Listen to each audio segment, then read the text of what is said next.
Hi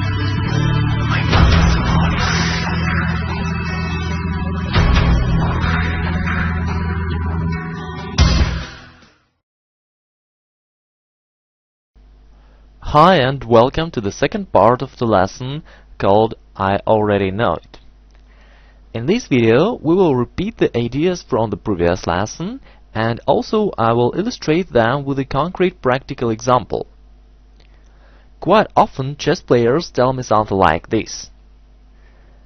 I've studied hundreds of chess books and I already know all the well-known tactical and strategic motifs. So why I'm still not a grandmaster or at least an international master? In the first part of this lesson I have told you the answer. There are two levels of knowledge. The first level, when you just know something, you've heard about it or read about it. And the second level, when certain knowledge becomes a part of your personality, when you use it automatically, when it's integrated in your usual thinking process. In this case, you don't need to repeat this knowledge because you will never forget it. Only the second level of knowledge allows you to apply it to get practical results. However, it's quite difficult to get such profound level of chess understanding. Very often it only seems for a chess player that he already knows something, while he can't use it regularly in his own games. In fact, it means that such player doesn't know it at all. Let's analyze one concrete example. Here we will talk about planning. Okay, what are the plans of both sides here? It's quite standard situation and the plans are well known. Black will prepare and play f5. He will play g6, then will transfer the knight to the g7 through h5 or e8 square, and after that he will finally play f5 and will develop an attack on the king side. This is the black's plan. White is going to attack on the queen side and he will open the position there by playing b4. Now let's see what happened in the game. Black played knight h5. It's a logical move which prepares the realization of the black's plan. White answered rook e1. Actually it wasn't necessary for white to play it, and of course it doesn't help white to realize his plan. Nevertheless, I can accept this move. White wants to prevent an eventual move knight f4. And now if black plays it really, white will answer bishop takes f4, e takes and e5, getting an advantage in the center. However, knight f4 wasn't a real threat. As we already know, the knight is rather going to the g7 square. That's why I've said that rook e1 is probably not the best idea for white. Okay, let's go forward. Black played g6, a3. Everything is good here, both players are realizing their plans. Knight g7, bishop h6. Here I have a question to the white player. What was an idea of the move bishop h6?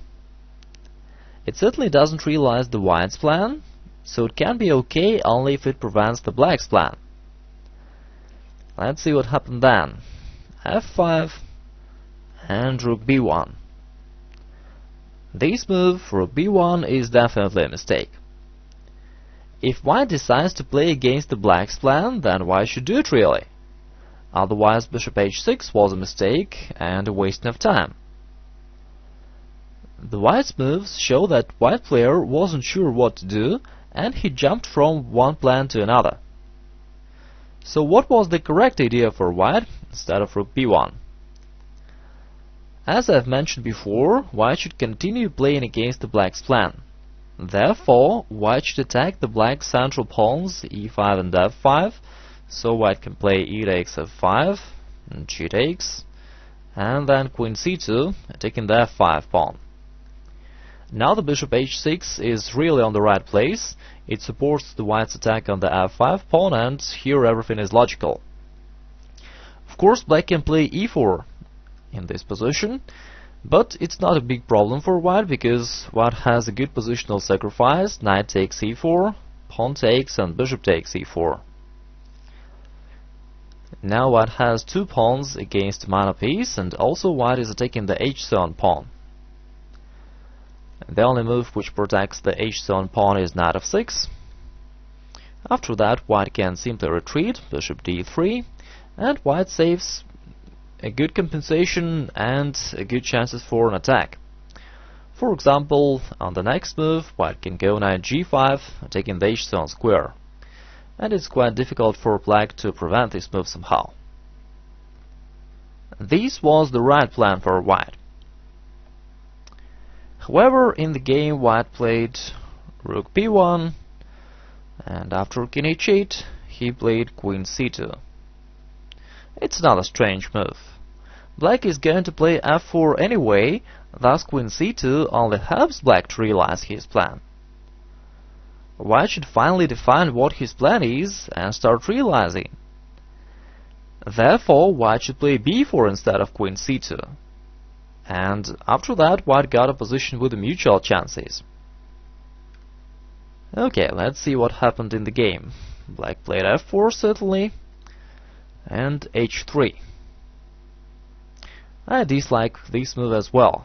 Black is not attacking, so why should white defend? White can play h3 anytime if necessary. That's why it was still better for white to play b4 finally, and to do something to realize his own plan. Now black played rook g8, and the h6 bishop appears in a dangerous position. It has no way to retreat. Now white has to pay for his previous mistakes. I mean the move bishop h6, which white made previously. So white took, rook takes g7.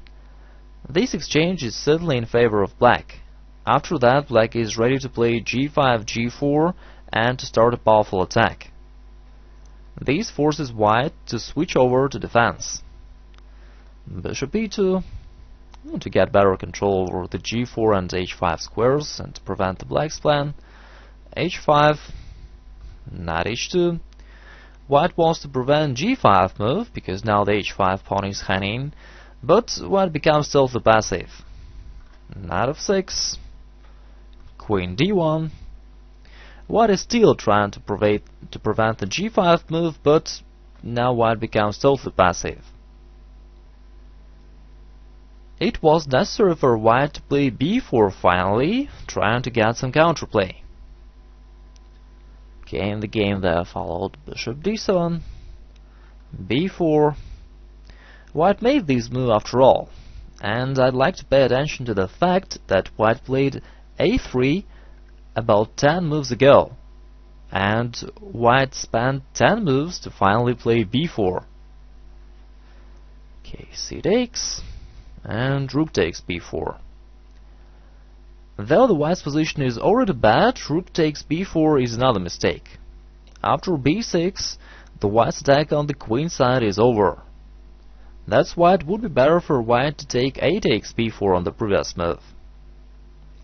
Now the white's position is strategically losing.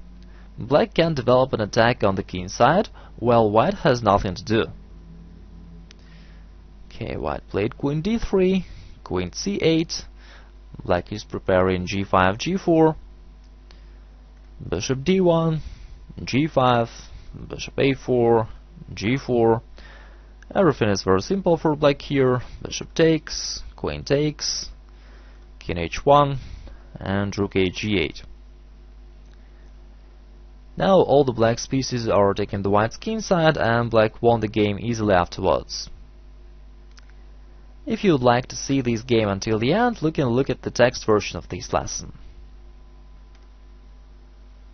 Okay, after an analysis of this game, I'd like you to think about this.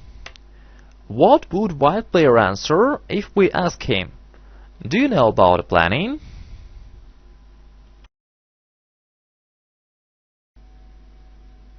By the way, the white player is an experienced international master with a rating over 2400s. So what would he answer? He would certainly say, "Yes, of course I know about planning." At the same time, our analysis shows that almost all his moves were wrong. Therefore, we must honestly conclude that he doesn't understand a planning concept at all. And it's not because this player is so weak. The majority of players don't have good planning skills because it's a hard topic really. And this lesson is not my intention to criticize this man. I just wanted to show you why many players don't progress. It happens because they don't know about two levels of knowledge. And also it happens because of the phrase, "I know it already." Such player is under this delusion and he doesn't understand what his problems are. Thus he will not be able to solve these problems and to improve himself. Okay, now let's recollect the main conclusions. Here is the first one. Don't assess yourself generally. Orient solely on the facts, your practical results. Then you will really evaluate your skills. Don't think that you already know something until you start using it automatically and start getting results from it regularly. The next one. Remember about two levels of knowledge. You should not only know something, read about it, but make it a part of your usual thinking process. In my courses, I give you the complete training system which will help you to really get the new skills. That's why it's so important to perform all the tasks seriously, even if you think that you already know something. Because we've been talking a lot about a negative influence of the phrase and idea, "I already know it."